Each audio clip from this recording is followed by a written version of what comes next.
Welcome to Origin Story, where we discuss the lives and careers of underrepresented groups. I'm here with Lee Gaul, advertising industry professional. In today's session, we're going to talk a little bit about Lee's story, how to navigate through school and your career when you've had challenging things go on in your family life. So with that in mind, Lee, I'd love to hear a little bit about how you kind of started out with your family and personal life, carry through to talking a little bit about primary school, college, and then maybe your career progression until now. Yeah, sure. And thanks for having me on, Adam. I know we've known each other for a couple of years now. Couple years. And yeah, and I'm excited for this opportunity to tell my story a little bit. Needless to say, if you have the video on, I'm not really an underrepresented community. However, I think what we'll hit on today is some of the overlaps that happen when you come from a similar socioeconomic background as underrepresented classes of people, Sure. people of color, and you know my story, and this is sort of the story of my childhood until sort of my career, is I mean I had a pretty normal upbringing, father of a minister, mom and dad, provided a pretty stable household with for me and my two brothers. But then, things changed. We're living in Canada. Both my folks are Canadian. I'm American and Canadian. I have dual citizenship, and they decided to kind of throw caution to the wind and start a new adventure, and sell our home and borrow a trailer from some friends and just take a big old trip around the United States. Took me out of school, my brother out of school, and so we did that, and it was really a lot of fun, traveling through, starting up the east all the way down through Florida. And then when we got into Texas eventually, it was like 6 or 7 months of traveling. We got ran off the road by a semi truck, by an 18-wheeler on a 2-lane highway down in South Texas, basically outside of a little town called Falfurrias. Mm. Um, and I think that represented the moment that my timeline changed. You know, Right. we people say they lost everything, and I think that oftentimes you say you lost everything, it means financially things went really poorly, and maybe you lose things to repossession, or you're evicted, or something like that. But I mean, we literally lost everything. The trailer that we were pulling had most of our worldly possessions in it, and it was just smashed, and everything was strewn across the highway. So we were really stuck, and never really clawed back from that as a family. So that meant that we ended up eventually leaning on family friends, and in the closest state that we could think of. We had friends in Colorado Springs. We stayed with them, lived in a trailer park there, in a smaller trailer. All five of us, me and my oldest brother came to join us. And it was tough. It's a 24-foot trailer, five people, basically three adults and two kids. And it was tough. Winters, it was almost as cold inside the trailer as it was outside, and the pipes would freeze, and so we didn't have water, and we'd have to walk up to the trailer park campground type showers, and Right. shower up and then walk back home. So it was a real change. And we ended up settling in Kansas City, and where we lived in government housing there. Luckily, went to decent schools, but not having a car, not having a phone, like we really, we were on food stamps. We really didn't have much, and so um, school wasn't something that I really enjoyed, except for the social component. I Mhm. didn't really do too well in school all the way through. Um, but when it was all said and done, I ended up just sort of being down in Kansas City on my own. My family bit by bit kind of separated. My oldest brother went back to Canada. My parents got divorced. My mom was out of there. She had met somebody else, and so moved in with that person. My older brother Ryan, who was kind of like my sort of stability during all that, and went away to college, and so just me and my dad. And then eventually, my dad um, met a woman, and they got married and moved to Michigan, and I was in Kansas City by myself. Ended up um, you know, homeless for a little bit, and didn't really know what to do. So I moved to Canada again, back to a town called Windsor, where we had lived before. We decided to pull up stakes and move on a trip around the country in the U.S. So went back there, and yeah, and there I was sort of resigned to maybe continuing to work in pizza shops. It's something that I had a lot of experience in. My first job was at a Little Caesars, and Mhm. I'd been a pizza cook here and there, and I'm a musician, so of course, restaurants are run in part by musicians. Yes. There's usually artists and musicians, and so I kind of thought that's where I was going to end up, which seemed fine at the time. Then I got into a relationship with a girl whose mom worked at the university in Canada, and they just said, why don't you give it a go, go into university. I'll call it college, but Mhm. it's really in Canada they call it university. And I think that's where I kind of caught you up when we were speaking before about this, is Right. the challenge of coming from a different background and trying to get accepted into post-secondary. It was really tough.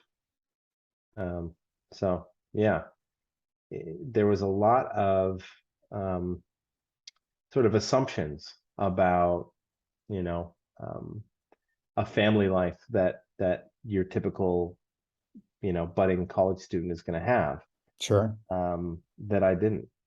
When I was applying for financial aid, they demanded to speak with my parents and to get their financial statements and things like that, and ask how much they were able to assist me. And I had to keep telling them, like, I'm on my own.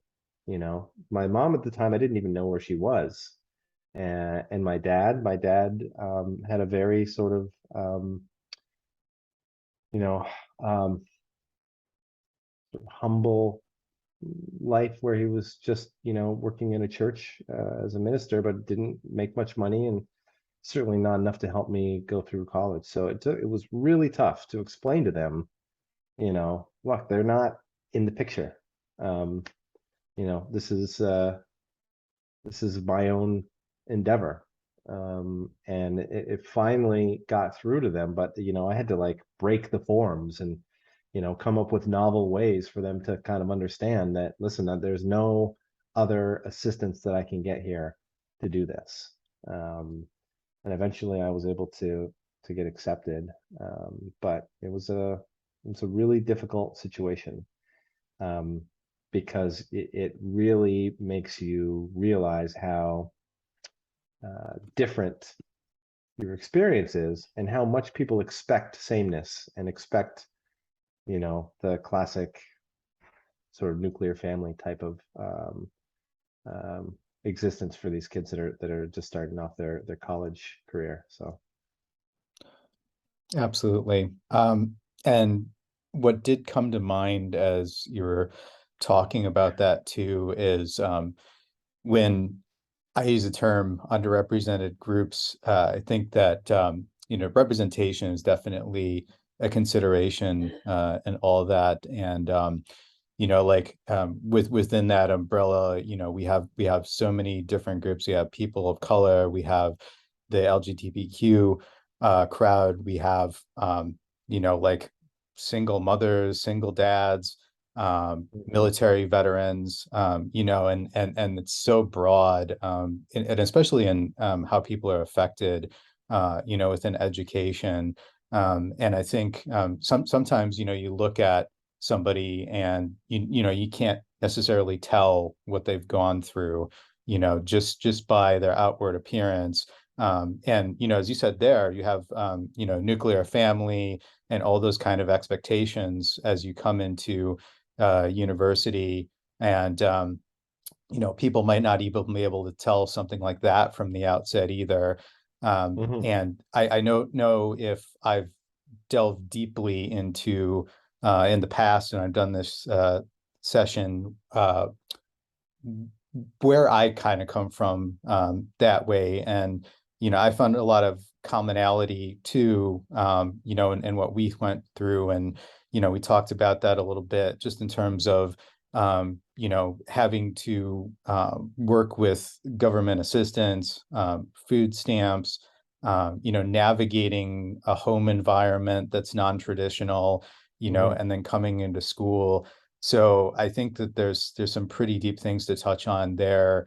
Yeah. And, especially for people that, might have a similar background to us, but not exactly the same background. Yeah. And I think there's a lot of universality to that Yeah. when you're talking about those kind of issues. And I think there'll be relevance for a lot of people in this conversation, that hits on all kinds of different levels. And a point of curiosity too, there, if you don't mind my asking, like when your dad took off, like you basically had no you you didn't really keep in touch with him after that.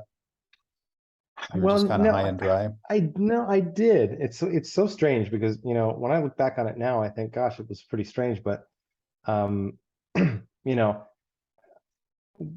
I felt like, and I think he felt like we were just sort of prolonging our own suffering by sticking it out together in Kansas City. When he left me with the apartment that we lived in down there. Um, and it was a HUD housing apartment, but I had that to stay for a while. But of course, when we ended up not keeping up on paying rent there, I was, kicked out, and I didn't share that with him because I didn't want him to worry. It was one of these Yeah. things where it was really kind of ridiculous that I even um, that situation happened in the first place, but that I also didn't mention anything to him because I just didn't want him to feel bad or to worry about me. Little do you realize later on in life that it's not the child's job to protect the parent No, from it's not. feelings, or to be dishonest with them so that you shelter them from realities in your life, right? But I just felt like it's fine, I got this, I can deal with it. And I wanted him, because I love my dad, I wanted him to move on and be happy. And so I just sort of didn't mention that, hey, I'm evicted from the apartment. I can't live there anymore. And oh, by the way, our things that are there, I have no way to make sure that they are safe or that they go anywhere to be preserved. So we lost all this history as well, because I was kind of left, holding the bag with all that stuff. And it was a tough Yeah. time. Yeah. So, Yeah. And I know that I went to school with some kids who were emancipated minors, things of that wow. nature. And I'd imagine it's a similar situation, but it's also like, for this instance, it's something that you didn't necessarily choose, and then you had to kind of navigate your way through, like actually earning, while you were, pre-college age and working Hmm. through all of that. Yeah. um, and it is also interesting. So like, um, as you made the choice to go back to Canada, do you feel like it was just the familiarity of being back where you were, and maybe that you had like um, friends over there? Well, it's funny because I actually didn't necessarily choose to go back to Canada. Mm, My oldest brother and my other brother, My oldest brother was living in Canada with our grandmother. My other brother was going to college at Mizzou, and they had just sort of tracked me down. I was staying at this guy's house, and it was not a really good situation, and I was not in really good shape. But they sort of tracked me down, and we're like, "Hey, we're coming to get you." I was like, Right. "Oh, okay." And I had a couple of trash bags of my stuff, and they pulled up and kind of looked at me, and I was skinny or whatever, but they said, "Okay, we're gonna take you to Canada. You can stay with grandma." And so they sort of swooped in and rescued me. I didn't at that point have the agency to go, "Oh, I'm not doing great. I need Yeah. to get out of here." So they did bring me back, and I was able to get some stability there, while I sort of tried to figure out what I wanted to do with my life. Um, it's actually, one of it's where I started getting into music, and I met, a whole host of new friends, and it was really a total game changer. Going from living in the Midwest, and poverty, to going to someplace that, in my mind, was so much more progressive, and people were interesting, and you know it was a total change for me, and change of perspective, and I got to meet all these really interesting and smart and funny people and talented people, and I felt like I would just rot if I stayed in Kansas City all that time. But Right. I didn't realize that I could get out of it, and I think Canada was probably the best place for me. But luckily, I had, my siblings were thinking about me and taking care of me.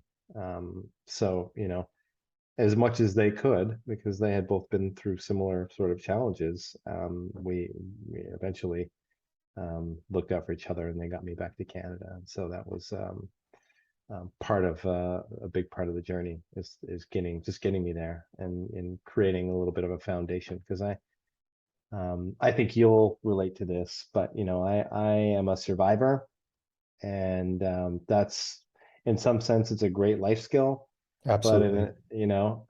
but in another sense, it means that you can do a lot with not much, and that can be a bad trend to follow. Because for me, I was thinking, "Oh, I can do this, I can handle this, I can be, I can find places to live until I get on my feet down here in Kansas City." But I didn't need to survive, I needed to thrive. And so, it took sort of surrendering a bit and saying, "Okay, yeah, go ahead and take me out of here." That was a big part of it. But then also struggling with the idea of being a survivor continues to kind of create a sense of hypervigilance in me. Whenever there's a feeling like there maybe is a lack of stability somewhere or the other, it stresses me out a lot, because I go like, "Okay, well, I have not just myself to worry about now. I have my family, I have a wife and a daughter." And so, as much as I can thank my life experience for developing a sense of survivalist in me, it's also a struggle to contend with not viewing everything in that lens, because it's not always a positive um, way to view the world. And it keeps you on edge, and it keeps you full of anxiety and fear and stuff like that. And this is a tough thing to get rid of. That's true. Um, yeah. So yeah. Do you feel like in a way it represents a sort of trauma that you have to kind of recover from? Yeah, I think so. It's interesting, because I think for a very long time I thought about trauma as physical injuries, not really realizing that that isn't the story really for most people. For me, and for any kid, best thing that you can do for them is provide structure, and a reliable routine, and a sense of safety, and a sense that your grown up has it taken care of for you. You don't have to worry about any of the things that a kid shouldn't have to worry about. When you're Right. going to eat, or if you're going to have to move suddenly in the night, or if you're going to even have a place to be, or any of those things. Like the trauma for me is probably very closely related to that feeling of uncertainty. And then also, I always have this sense, even today, that if I don't do it, it's not going to get done, and everything's going to fall apart. And like what I mean is, even if it's just a group of people who are supposed to meet somewhere and meet at a certain time, I feel like the weight of the world to make sure that everyone gets there, because I don't know, if in the back of my mind I think like, well, if I don't do it, we're not going to get there. Nobody, we're gonna, all lose each other, or we're gonna lose our reservation, or we're gonna, something about me just goes like, oh, I have to do it. It's up to you. You're the one that has to make this happen, and nobody else is going to take care of it, and no one else has the power to get through this, and you got to take the reins, and it shows itself in all kinds of really strange ways that I think unless I'd sort of done the work to understand it, I wouldn't have ever really put my finger on. But yeah, so Yeah, self-actualization as a term comes to mind with that too. And I think in our previous chat, I related, what was maybe like a turning point for me back in middle school. And, I was in non-traditional classes and, like, I had essentially been put on a middle school age timeout. And, one of my future teachers that I'd be seeing in the high school walked into the room and, basically gave me a huge reality check. And he's just like, kid, you're going to be seeing me in a couple of years and you're going to have to clean up your act. Otherwise, you're just not going to graduate, period. mm, And, even though I was dealing with all this stuff with my father and my home life back at that time, it was just like something snapped, and all of a sudden it was just like, okay, you're the only one that's going to do this. And, um, regardless of what's going on with your family life, you're going to mm, have to find a way to get away from that. You're going to have to find a way, to kind of rise above that. And, that I've, nearly kept in touch with that teacher, but I really learned a lot from him, and he became kind of this valuable mentor throughout high school, and probably is the reason that I graduated at all. So this is an interesting segue too, just in terms of kind of speaking about, and it's at your comfort level.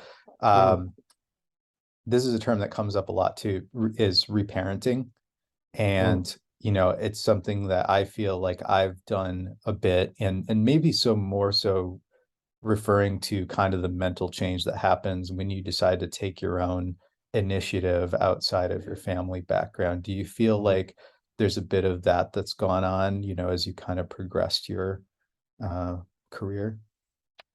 Yeah, I mean, I feel like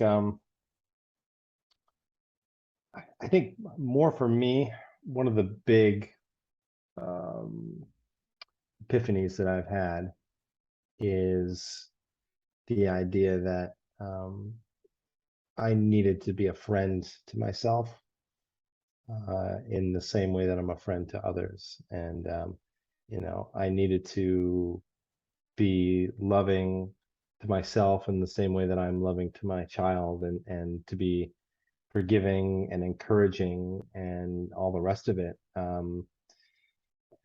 It's not like I didn't get that from my parents necessarily, but one thing that I didn't really get was the stability and safety, Yeah. and so I really am where I am because of what I've done. I think we had spoken about this before in one of our other conversations, but I remember seeing a LinkedIn um, post where somebody was like, HR person, and they said, one of my favorite questions to ask is, what's the major lesson, best lesson that a parent, ever taught you to kind of get through something tough? And I was just like, honestly, to assume that everyone has that just pisses me off.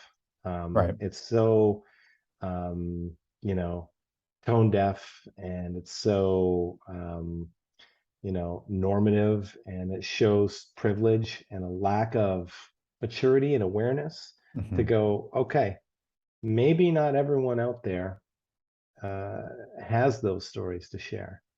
And again, it's not to say that my parents, my dad isn't a wonderful guy. He's a wonderful guy, but um, you know, at a certain point, I had to pull up my own bootstraps and get where I am, and I wasn't able to rely on anyone else. And so, to hear somebody go like, tell me about what's great about your parents and what they've done for you that's special, I just think, God, it must be nice to be you and assume that the world is like that, Yes. because the reality is it's just not. And you don't know who you're talking to or where they came from or what they've been through at any moment. And in fact, this is, I've sort of prided myself on being able to shelter from people my meager beginnings and where I come from. And it's sort of been a point of pride to be able to just navigate circles professionally where, there's no sense that I had any of these struggles in school, or then, never had a sense that I would go on to college or anything like that. And got where I am. It was a game for me to be able to really present as if I was the last person you would ever guess Right. had been through what I'd been through. Um, but that's a problem in and of itself. I shouldn't feel the need to do that.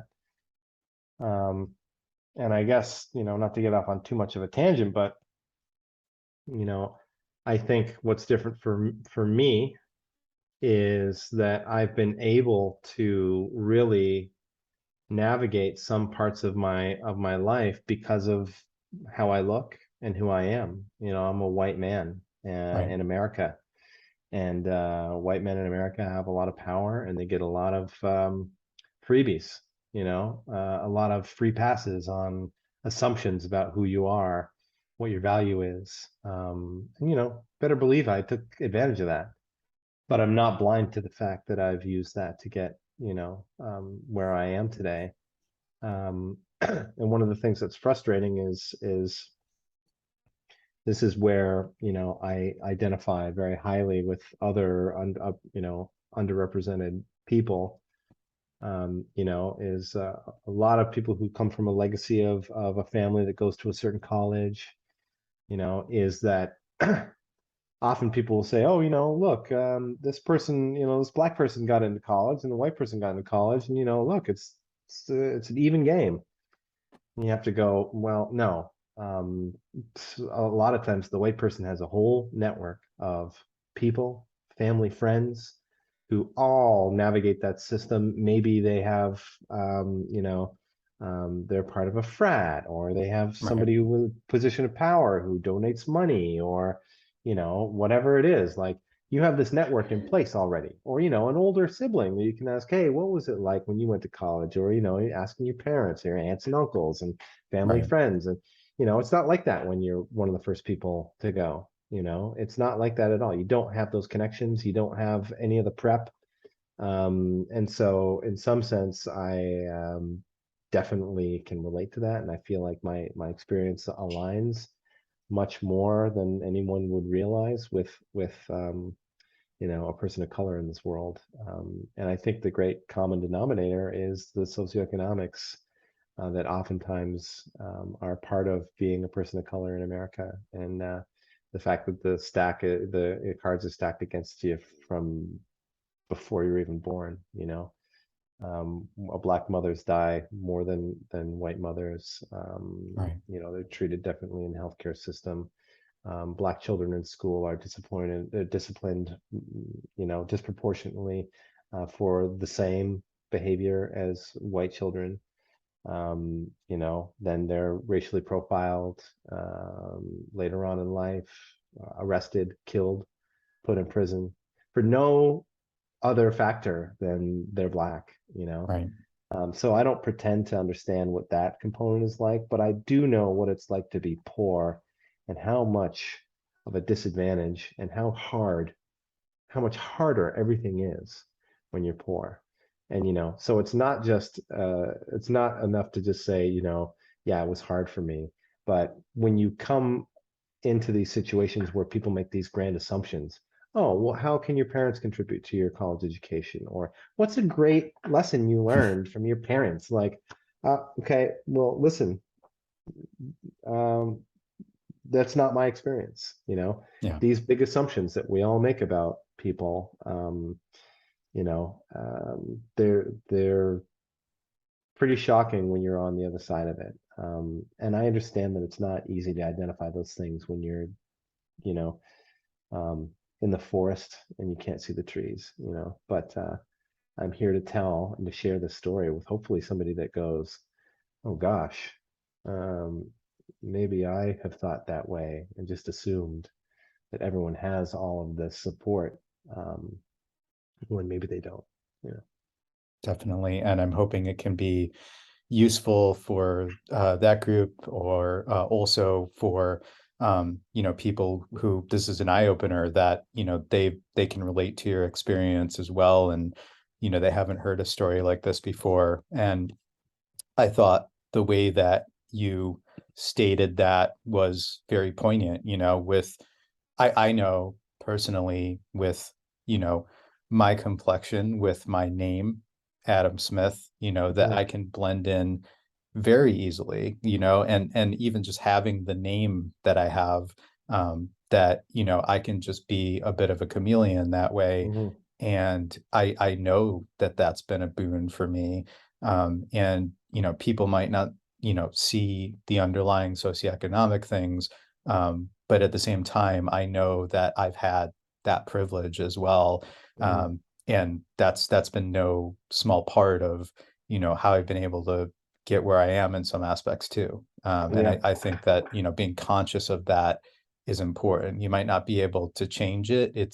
You're going to be received a certain way, but you can also uplift your friends, professional contacts that might not have it as good that way. And Yeah. um, I've heard a lot of conversations recently where it's like, go beyond mentorship, go beyond sponsorship, Yeah. be be um, something that they can fall back on, be, stand by them every moment. And I think that, it's so much easier said than done. Hmm. But, I think, when you tie those common things together, with the socioeconomics of everything, um, you know, straight up, like I've had the question asked before, um, just in social circles, and they'll be like, Adam, I notice you don't have, so many white friends. I'm like, well, I can relate more often to, people have had a similar socioeconomic background to me, so there's Hmm. a lot of that there too. Yeah. And this is a good point to move into another question, might be the last one, just due to timing here. Um, for young people that are navigating the education system, um, or recruiting and coming up into jobs and college, Hmm. what would be your advice to people that are working through that? Yeah. I mean, you know, you gotta, I guess, really want it, um, in order to get it. And also just, I feel like one of the best things that you can do, and it's easier said than done, especially understanding where I sit here. Um, but raising that hand and asking for help, asking for asking the questions, um, maybe questioning the rules and the assumptions that are there. Um, and then just kind of understanding that, people are going to make assumptions about who you are forever. And it's a good time to start getting to be okay with it. It's not an easy experience, but I think if you want to get there and you want to go to college, you know, anyone can do it. Um, you know, anyone can do it. But it's easier for some than others. And so, I guess it's just, be prepared for a harder time than everyone else. You're going to have to work twice as hard as everyone else in order to get just equal footing. Um, Unfortunately, um, in the world we live in today, if there was a strong social contract in place, then following all the rules and everything like that, it would make a lot of sense. But unfortunately, the game is stacked, Yeah. and sometimes you got to play the game to win it, and that's unfortunate. And I don't like to say it, but um, chances are, if you're in my situation, and you're also not as privileged as I am, you've had to grind to get where you are. And I guess the reality is continue to expect to have to grind because until we have a massive shift in the way that we view each other in the world and what's fair and what's not, it's going to be more of the same. It's kind of a downer, but Yeah. I think it's the reality of it. Yeah, And the reality is important. And, for anybody out there in the audience listening to this later on, I can say there are organizations out there that will support you in things like this. I'm sure there's industry specific ones, but right off the bat, I can think of Year Up, um, which is basically a high school to professional career program, not high school to work, high school mm, to, working in tech. yeah, And they've had a really good alumni program. I've actually made some donations to them in this past year, that's great. just because I feel so strongly about their mission. There's Yeah, another one in advertising. It's called Co-op Careers.